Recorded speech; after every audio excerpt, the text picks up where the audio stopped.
Hey everyone, welcome back to another episode of the Easy Conversations podcast, a podcast about having easy conversations. I'm your host, Furkan Dadia.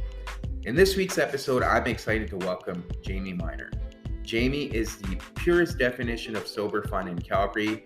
He is a part owner of both MAXgreen Windows and the Endorphin Garage, taking sober sales to the next level. He founded and created oktSOBERfest, Calgary's first drug and alcohol-free music festival. He will release his first full music album, Phoenix Rising, a self-help musical guide to addiction struggles and mental health issues this year. You may have also seen him playing the trumpet at the Calgary Flames games as the official Trumpet Guy. Jayme's vision is to positively impact as many lives as possible during his time on Earth by promoting sober fun and self-love.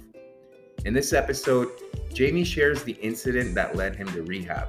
He also walks us through his rehab journey and how he embodied his sober self, including returning to the Calgary Flames games as the Trumpet Guy. Jayme also shares all his work in the community to bring awareness around sobriety and supporting others on their journey. Please check out Jayme on Instagram at Jayme_mints. And I really hope you get a lot out of this episode. Please leave a 5-star review at the end of the episode to support this podcast.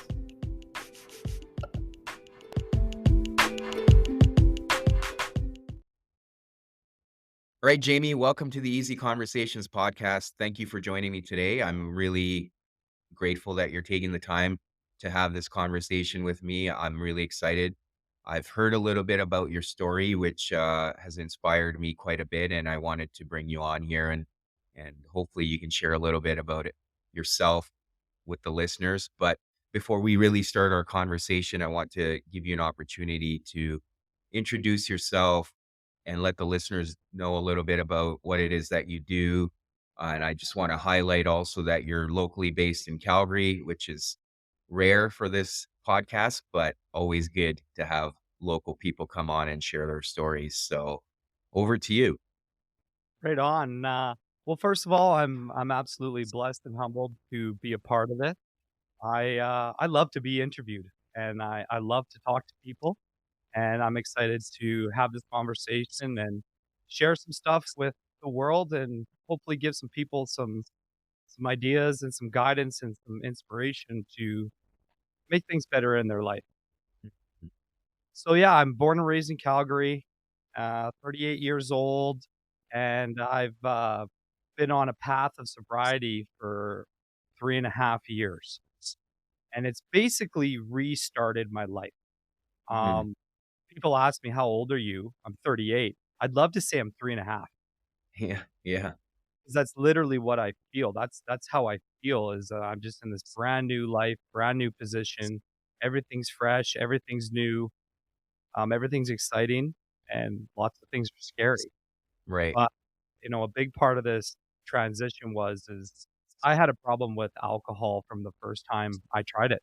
Mm. And I didn't realize it at the time, and I don't think anybody else realized it at the time, but when I can look back through my sober eyes now, the first time I tried alcohol, I wanted to drink a lot of it. And this was Mm. like things where my parents were like, "Hey, we're gonna let you try it. It's supervised. You're with us tonight." And there was 4 times that my dad caught me trying to drink more, my very Mhm. first. Mm. Uh, so then that path just continued of partying, Yeah, drink, having fun, and it slowly turned into a crutch that I didn't realize I was building at the time. right. When you're drinking on the weekends and you're drinking on the weeknights and you're using it to create fun, you're unknowingly creating an unhealthy crutch for when something bad happens. That's basically what happened to me, is stress built up with work, I had issues with some relationships with some girls, and then there was one big trigger moment where my best friend, died. He drowned, um, on a fishing boat, and that just sunk. So I had nowhere to turn, I didn't know how to handle it, and that's when I really started using alcohol and drugs, and just started to take hold from there, and eventually got to a point that everybody around me was like, "You need to get help." I realized I needed to get help, and I started trying to quit, but it took me about, I'm gonna say, 2 to 3 years until I was able to master it. Mhm. I really like to share that part of my story. I Yeah. want I want people to know, look, like, I didn't nail it my first time. I tried over and over, but the biggest part of it was I never gave up. Yeah. Like, I probably relapsed over 100 times, man, and each relapse was devastating.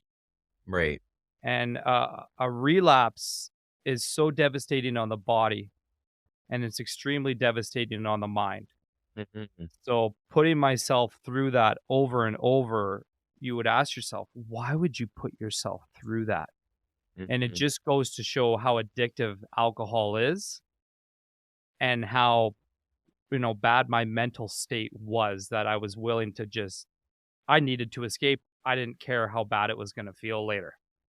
Right. So, Yeah. long story, go ahead, you were gonna say something? No, no. I think we'll definitely get into that whole issue around relapse and some of the narratives that come up for us.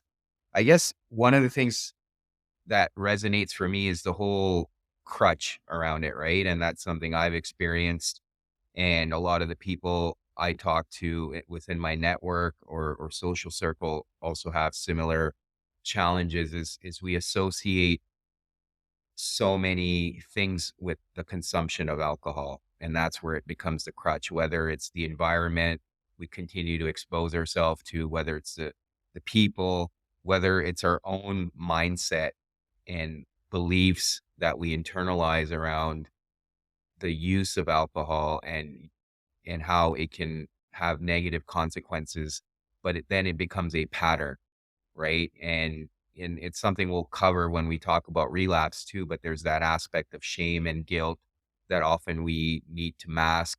And alcohol is a perfect band-aid for that too, because it allows us to numb ourselves in from that regard and avoid those difficult feelings. But what for you, like, was there a specific situation or incident that made you realize that the relationship you had with the substance was leading you down uh, a path that you probably didn't want to go on? There was many. I'm Mm. I'm gonna I'm gonna give you the big one, the one that set Yeah. me to the "let's do this." So, I had been sober for, let's say, I'm gonna say 2 weeks to 4 weeks, and I would do this. I would stay sober for that amount of time, Right. but whenever I did it for that amount of time, I was fucking Superman. I'm Mm. sober. I'm fine. So, I went camping with my friends. I made it through the whole weekend sober. Well, they all drank. And I'm not gonna say that my friends did anything wrong. I didn't set a boundary. I Right. I was like, "Drink, I'm fine, I can handle it. I'm Jayme Minor." Big ego, right? So I made it through the weekend. I go back, my friends message me and they're like, "Hey, we're staying out another weekend. Do you wanna come again?" Well, Mm. sure. I'm driving out and that voice in my head goes, "It wasn't that fun, bud. Last weekend wasn't that fun. It was bothering you the whole freaking time. You weren't as funny as you normally were. You weren't as crazy as you normally were. You weren't Mm. you weren't being the Jayme Minor that we know you can be." So boom, Right. buy a bunch of Mickeys, hide them all over the car, go out, secretly drink the whole time, end up waking up the next day thinking that I was getting away with it, that my friends weren't noticing, and I was in full relapse mode, man. Like, not like withdrawals. Like, I was screaming for alcohol at 8 AM. So I did the I flew. I was it was flight away, gone. Bye everybody. I just got to go home. Nothing's wrong. I'm fine. Right to the liquor store, and I just got to get home. I got to get home. Holy crap, like terrified. I got goosebumps just talking about it cuz I remember this feeling. And I'm Mhm. drinking on the way home, and that was normal.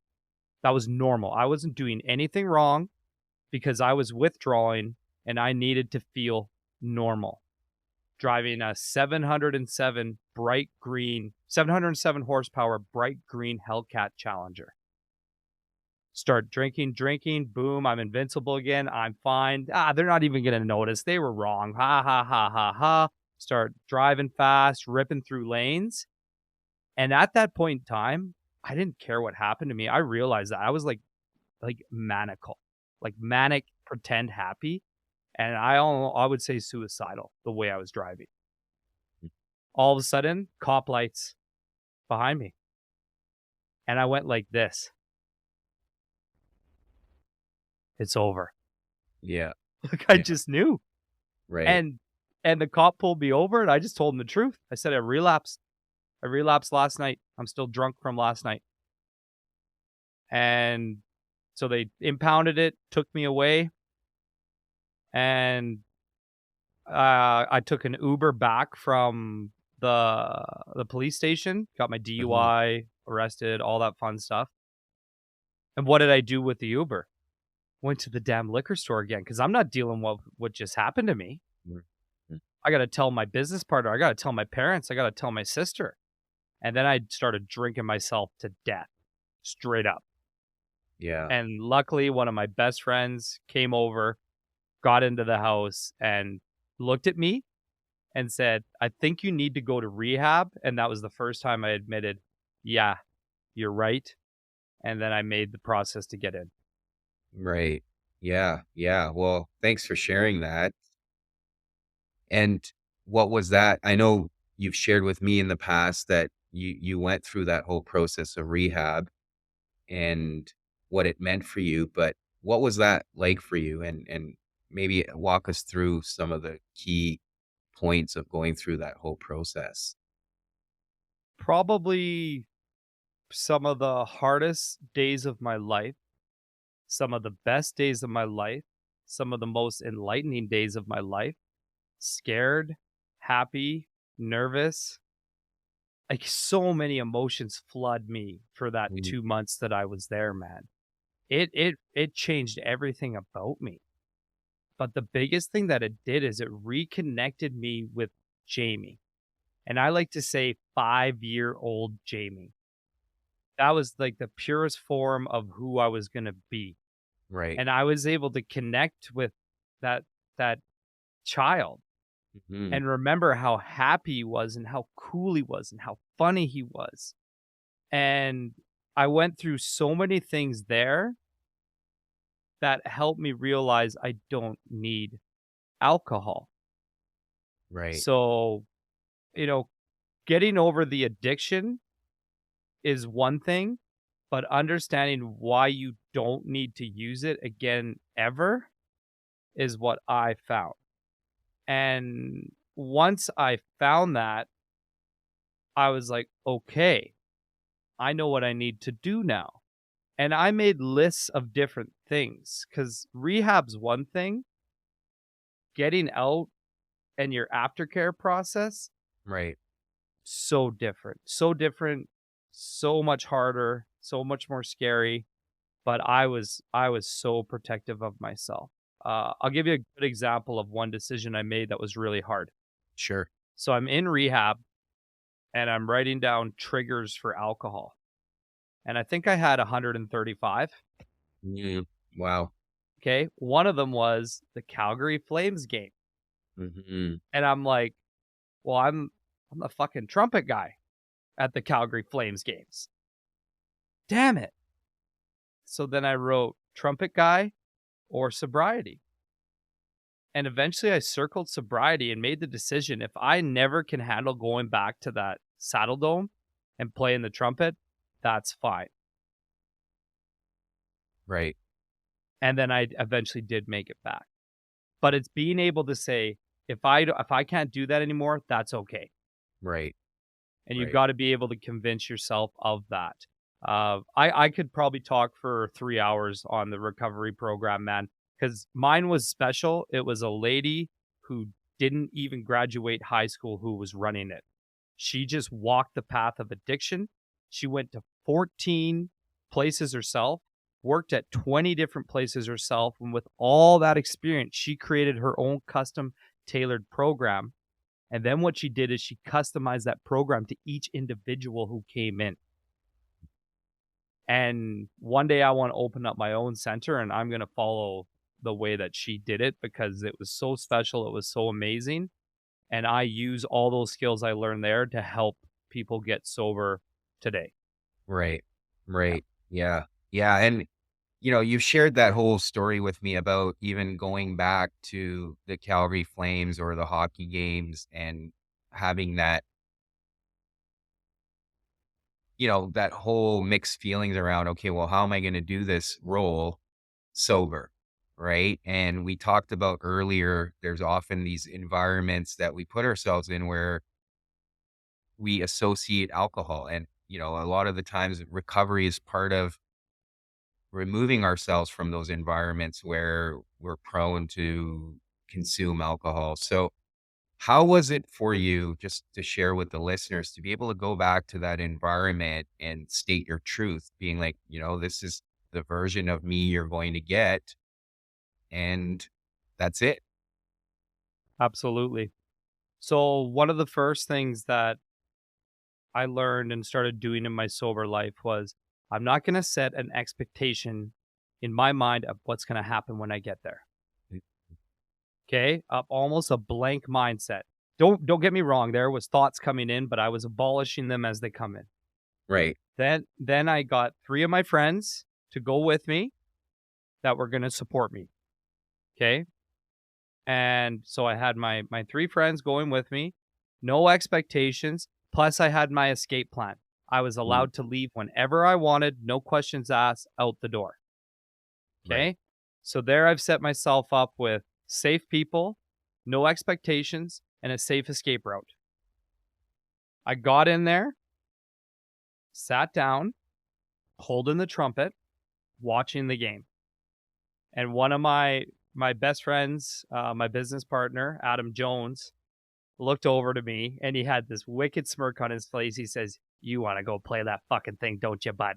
And I just went. Yeah. Okay. And so what first time I played, I'm shaking, I'm nervous, trumpet's not sounding great, but I play, and then all of a sudden, fans, ushers, security people are coming up. "Oh my God, Trumpet Guy, you're back. You're back." Yeah. And all of them, "Wow, you look so good. What changed?" "Oh, I'm sober." "Oh my God." Hugs from all these people I don't know. All these people that are so proud of me. People that are drunk that are proud of me. Yeah. And that level of love from my fans was so unbelievable because a big thing I didn't realize was I created this really cool character of Trumpet Guy. Mhm. I underestimated what I had. Right. And now that I have him sober, he's unstoppable, bro. Yeah. And it's so much fun. I love it. I mean, I don't go to nearly as many games. I'm not there as long. I don't go out after. Right. And some days I'm not feeling it. I'm just okay with that. Right. Right. Where before, say I wasn't feeling up to the trumpet, well, that was let's do some drugs and let's drink until we want to do it, and then let's go do it. Right. Yeah. Right. And it, in that story itself, when you realize that you created this character that people were in love with, and I guess it sounds like it was the first time you actually realized that, how much of it in the past was it associated with alcohol that you'd created this identity, and to be able to detach from that whole consumption of alcohol and realize that, Trumpet Guy on his own is a character without alcohol? Oh, yeah. When before I got sober, I was basically Popeye and spinach was the alcohol. It wasn't Right. happening without the alcohol, man. Like it Right. wasn't. There is no way. I never did it. I might have done it once and I hated it.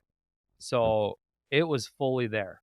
And it it I couldn't see it. I couldn't Mhm. remember it. I couldn't feel it. I couldn't understand it. So once the sobriety was there, it was a full understanding. But there was a big battle of Mm. ego. I had to Right. my ego was horrible, and it's still something I tame every day, so I have to tame that when I go and be Trumpet Guy, I can't start thinking, I'm the Trumpet Guy. Look at me. I'm cooler than you. I have to be very cool, calm, and humble. Because I get people that lip me off, man. Like, they lip me off. Trumpet Guy, you suck. Mm. When I was not sober, I'm very witty, man. I could bash that person with my words very fast. Right. Now, this is exactly what I say. I respect and I appreciate your opinion, and I hope you have a great night. And I will repeat that every time they let me off. And then I'm winning. I'm staying humble. I'm staying cool because I got to stay grounded, right? Mm. Right. I'm really glad you brought this up because I'm actually making a short film about this entire Trumpet Guy story that's going to probably come out early next year. Cool. Yeah. Yeah. That'll be awesome to see. So, you talk about the ego, you talk about being grounded, and I think those are all important things as we all have our journeys to embark on. And part of that is being mindful of sometimes the the uh the band-aids we use or the things we use in our life to numb ourselves because we don't want to face that ego because we're not grounded. So what are some things that you do on a daily basis to ensure you're maintaining those healthy boundaries and practices in your life? Because I think a lot of the times it's easy to get comfortable and lose sight of all these practices we have that are almost proactive in nature to ensure we're following our path.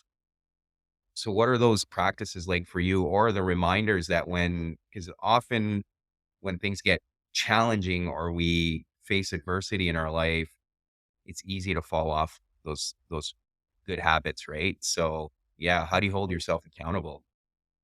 Yeah. I experience a lot of behavioral relapses. And I've found a really special way tailored to me to handle them. So once I figured out I had an ego and understood what ego meant to me, it's going to mean something different to everybody. It's a very challenging and complicated thing to understand. Right. To me, it was this voice that was saying, you're not that bad. Mhm. They're saying you're that bad. You're not that bad. Okay. And what I did in rehab is I recognized this voice. And every time I heard this voice, I stopped and I battled it on paper and then I battled it in the mirror. Paper, mirror, paper, mirror. And I did that for like a solid month in recovery and probably a solid 2 months after. So what I did is I did weight training with my brain on what this ego does. Mm. So now when I hear it, an alarm goes off in my head going, that's it. Stop it. Mm. And I'm able to recognize it really quickly. Plus I get warm. I get warm and I get really angry. And I'm not an angry person. So when I feel that, hear that voice, feel that anger, feel that heat, that's my alarm bell to stop what you're doing, calm, and look at this. Look at Right. this, wait, breathe, chill, and don't respond. So normally that's challenged by another person. Very rarely does this ego thing pop up without someone interacting with me to cause it. Right. So that's what I do. I wait, chill, calm, breathe. And if it's really bad, I wait a full day until I go back to it and my response to whoever this person or situation is. Mhm. Step two is staying in the moment as much as I can every day, all day. Right. If you stay in the current moment that you're in, you're not upset about the past. You're not worried about the future. You're also not glorifying what you did in the past or setting expectations of how awesome you're going to be in the future. It's Right. yin and yang, Yeah. right? One's bad, one's good. It's still taking you out of the moment. Mhm. Mm. If I stay grounded in that moment, I'm less likely to get hit by old behaviors, egos, emotional relapses, and different things like that. And same thing, rehab, I did the training. Yeah. So I said to myself, I'm going to stay in the moment for 1 week solid, every second of every single day. and I coined a phrase of, well, I stole the phrase from Star Wars. I am one with the Force is with me. Mm. And I just repeated that. Anytime I was going to the future in the past, I said that phrase. I said that phrase. I said that phrase.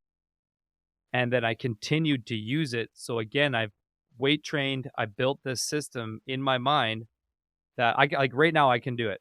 I'm one with the Force is with me, and I look around and I'm here. I'm here.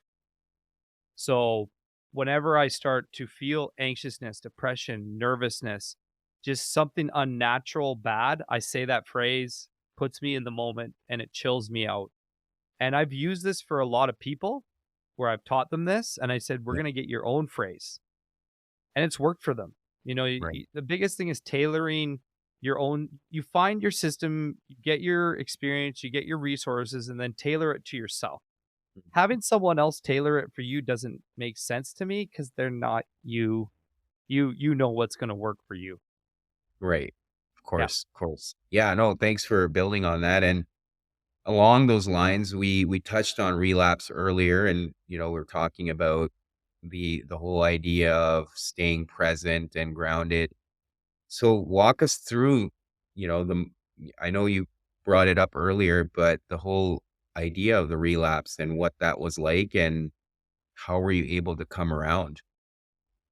Yeah. So your relapse is going to start with um it can be something very, very simple Hmm. that makes you decide that it's okay to use the substance again, Yeah. or it can be something very, very painful. It's basically when you're so fragile, you're in a bad situation, or you're really just not ready to quit yet. You know, you're still in the pre-contemplative phase of quitting this substance. So what would happen to me is a lot of times I was throwing myself into the pit. So I was going, say, out and doing things sober, and then I was coming home and then drinking because I put myself through so much triggers and pain. Right. I was sticking with the job that was way too stressful. I wasn't supported there. There was a whole mix of reasons why it was causing me to drink, but I didn't leave it. I was hanging out with people that I shouldn't be hanging out with. So a lot of it was me being in situations that were making it inevitable for me to eventually relapse. And then when I relapsed, sometimes it was I only had 8 drinks, and eight drinks to an alcoholic is nothing. Right. So I'd wake up the next day and I'd be like, "Oh, that wasn't so bad." And Hmm. then the next night, and every time it would eventually turn into boom, like a full bottle of vodka or rum or whatever. And then I would wake up the next day and it was first thing alcohol, driving to the liquor store, waiting for it to open shaking, right? And what I would do is I would lie to work. I would lie to my friends and family. Everything's fine. Everything's fine. Everything's fine. They'd eventually be like, something's not fine. And then it would typically be my parents that would come over and find me. And then they'd take me back to their house and clean me up. They did that so many times. And yeah, so, and then there were some that were hospital rides, some were detox stations, some were really, really bad and some were manageable. But each time it was a relapse is it's so, so horrible. You're shaking, you're throwing up, you can't think, you can't focus, you're depressed, you're anxious, you're guilty, you're shameful, you're embarrassed, you're awful, and the only thing you want is more alcohol. It's like a withdrawal from alcohol is a nightmare. And I Right. think that's something people don't realize. They think withdrawal and they think heroin. Like people don't realize this commercial substance that's plastered all over the commercials and on every corner is the most dangerous withdrawal in any substance. People fucking die all the time. Right. Right. There's like when you get really bad, you can't just quit. You have to Mhm. keep drinking and slowly taper it off or you'll die. Right. When I went to detox, first 2 days, I was only allowed to leave my bed to use the washroom. Otherwise, there was a nurse checking me every 45 minutes. Right. And I thought, I was like, this is ridiculous, but that's just how dangerous it is. Mm-hmm. So yeah, the relapse is it's awful. But what it did for me, if I look back, if I'm having a tough time now, say I woke up this morning and I was a little tired and Right. I had to do this thing with you. Yeah. I might say to myself, I'm like, well, this doesn't feel like a withdrawal from alcohol. I can handle this. Yeah. So I'll always spin something to a growth or a positive response. But yeah, they're brutal, man. Just brutal. Yeah. Yeah. And it's easy for people to kind of be on the outside and be like, why is this person doing this? Like, makes absolutely no sense. Right. They've come this far and then they've fallen back into this trap. But someone who was in it, it's not that simple, right? As you said. No, you're so broken, man. You're so broken. You're broken into a million pieces. And when you're at that point of constant relapse and constant withdrawal, the only solution is rehab. Mhm. And then there's the whole debate of how hard it is to get in Right. and why I, created that oktSOBERfest fund to help people when they want to make the change. Because I was lucky, man. I had the 20 grand. I had the 20 grand to do it. And Right. even then I couldn't get in right away. If you Yeah. don't got the money and you're ready to do it, good luck. Kind of sucks. Right. Right.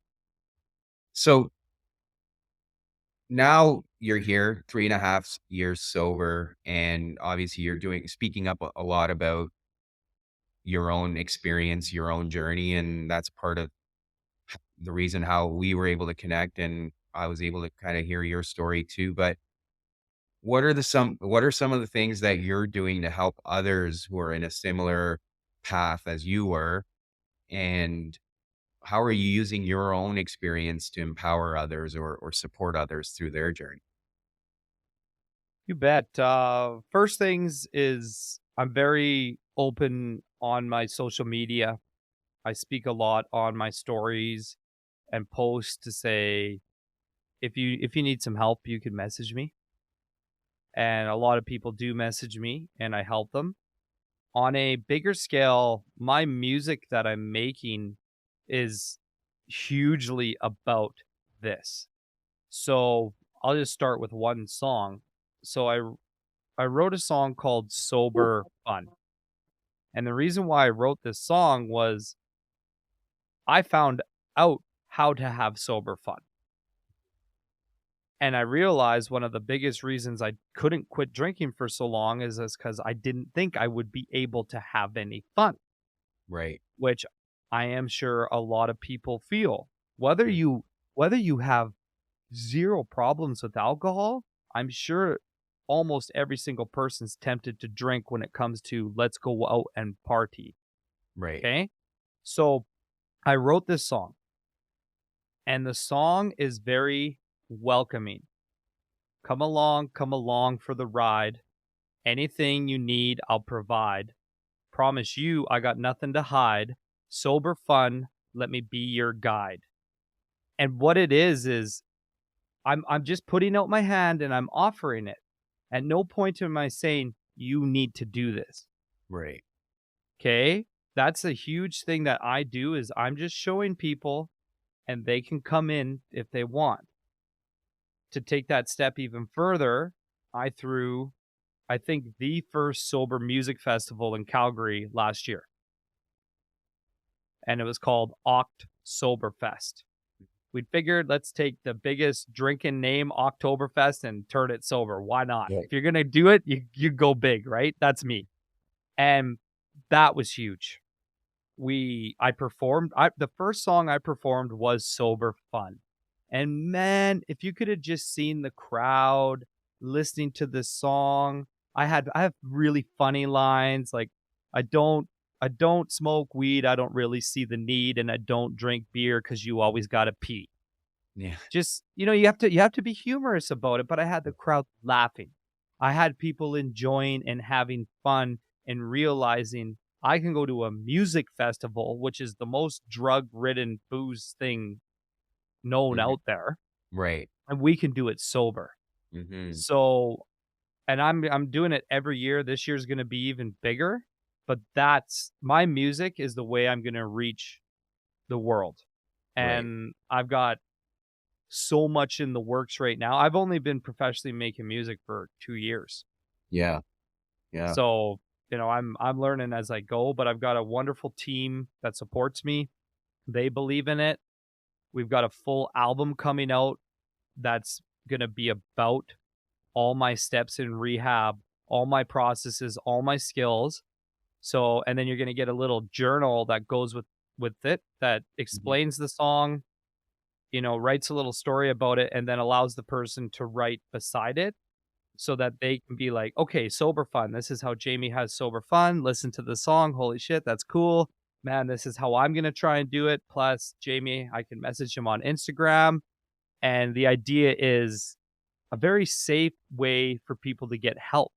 They don't have Mm. to do anything, man. They just got to listen to music. They don't have to Right. admit anything to anybody. They don't have to talk to anybody. They can just watch and see. And that's kind of the plan on a grand scale. Like we're ready to go and do this. Mhm. And when I make my mind up on something, it's going down.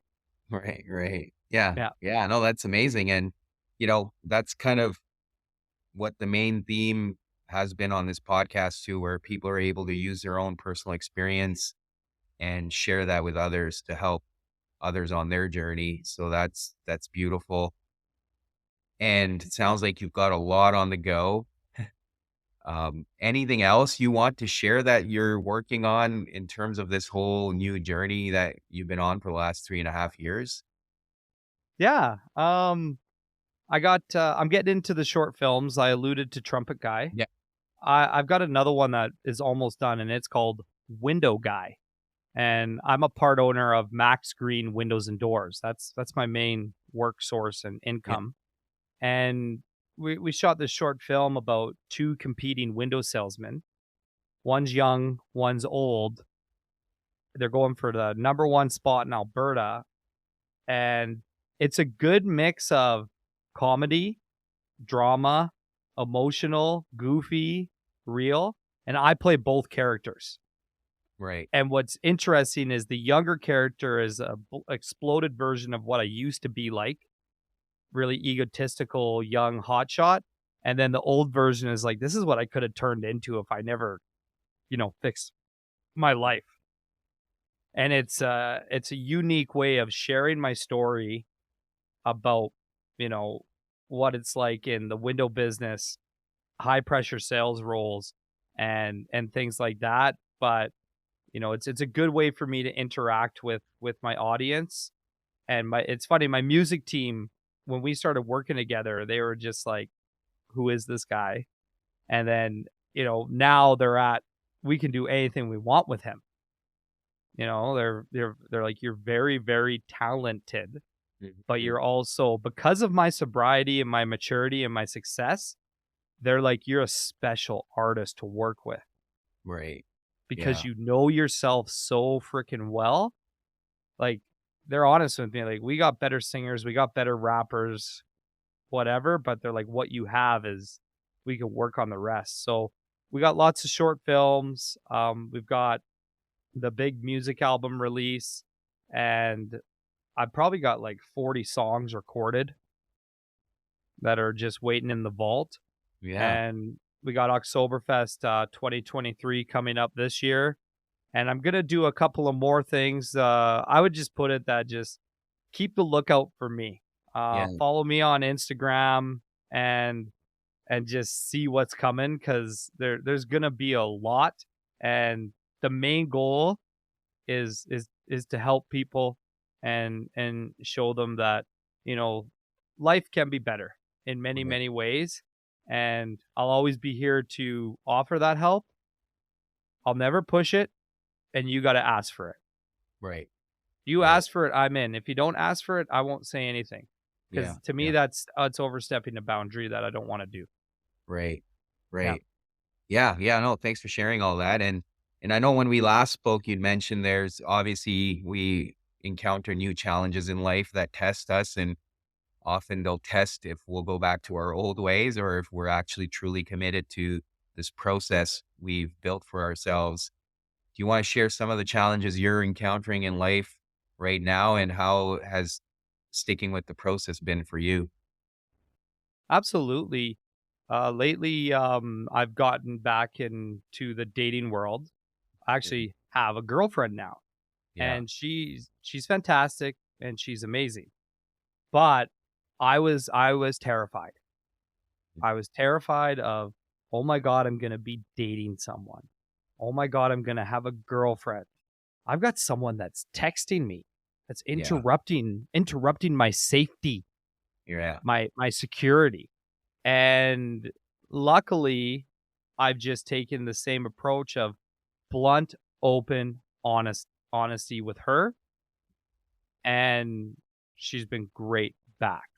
When I say I need space, or this is moving too fast, or I'm not ready for that, she's great. And in fact, she's even more proactive. Like I've been lucky. I found someone that literally will mention something like, "Hey, I was wondering if you want to come over for dinner at my parents' house. I want you to know if that's too much, just say it and I'm totally fine with it." Like she Hmm. just respects and appreciates what I went through and that this is hard for me. Right. But it takes that vulnerability. I never wanted to be vulnerable around women or share my true feelings because I had this misguided idea that I have to be this strong, powerful, tough, arrogant asshole. Right. Yeah. Yeah. And let me tell you, man, that's wrong. That's wrong. Because the biggest thing she loves about me is that honesty and that vulnerability. Women like it. And it's the way to do it if you want a true, real relationship, hands down. Right. Right. Yeah. And I think for you, everything I've kind of taken out of this conversation is really accepting that true, authentic self for yourself. So then you can share it with others, and you're modeling that in your current relationship. And I think that's what was probably missing in the past, where you had to be someone else, or you felt like you had to be someone else. And that's where we often have to, because we're wearing so many masks, it's hard to be with our true selves. And I know in my experience, that's where we tend to fall into those traps of having to numb, because it's hard being with our true selves when we're alone. Yeah. And that's the battle in itself. And it's exhausting wearing all those masks. I had so many. Yeah. And once I was able to not, the energy level that I have of just being me, oh, it's so nice, man. Yeah. And it brings your own success is what it Hmm. does. Right. Like if you want, like, for all the business people out there, entrepreneurs and salespeople, me being my authentic, pure self, the sales numbers just skyrocketed. Hmm. Hmm. And I actually don't keep track of them. My business partner does. I told him, I'm like, I don't want to know what it is. Yeah. Here's what I need to survive. Keep the rest in the company or save it for me, because I wasn't going to get run by money again. Right. But I will just say this: when you are your pure, authentic self, good things will come. Right. Relationships will come. Success in business will come. Um, Meeting different people will come. Like, the connection with you was because of that authenticity, right? If you would have Yeah. met the old Jayme in that thing, I might have been able to trick you, Right. or you might have just been like, this guy's just too much. He's just too Yeah. much. Like, Yeah. Yeah. whoa, that was He was entertaining, but something's not right there. Yeah. Yeah. Yeah. Yeah. No, I hear you 100%. I've kind of experienced it myself too. And when people can see that you're not trying too hard or you're not putting on a show or you're not wearing a mask, they're able to connect with you on a different level, especially if they're in the same place, right? And it makes it easier for a lot of people themselves to be vulnerable around people like that because they're like, hey, this person is not faking it, right? This person will be accepting no matter what I put out there. So it's easier just to be myself. Oh man, it's so true, and I've seen it lots. I've seen it Mhm. lots where people reach out to me right away because of that. Yeah. Yeah. Absolutely. Yeah. And then, kudos to you for finding that. And that's, I think once you achieve that in your life, and if you can consistently live your life that way, there's, as you alluded to, there's a certain amount of peace and joy that you experience. And it's hard to let that go once you experience it. So, yeah.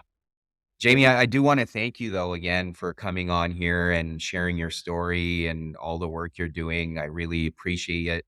I appreciate you being your vulnerable self. I know that's part of your journey too, but still something to acknowledge. For listeners that do want to hear a lot of the projects you're working on or want to get hold of you, what are some ways they can do that? I know you mentioned social media and Instagram, but how can they find you, whether it's on social media or just online in general? Yeah. Just Instagram is JAYME underscore MINZ.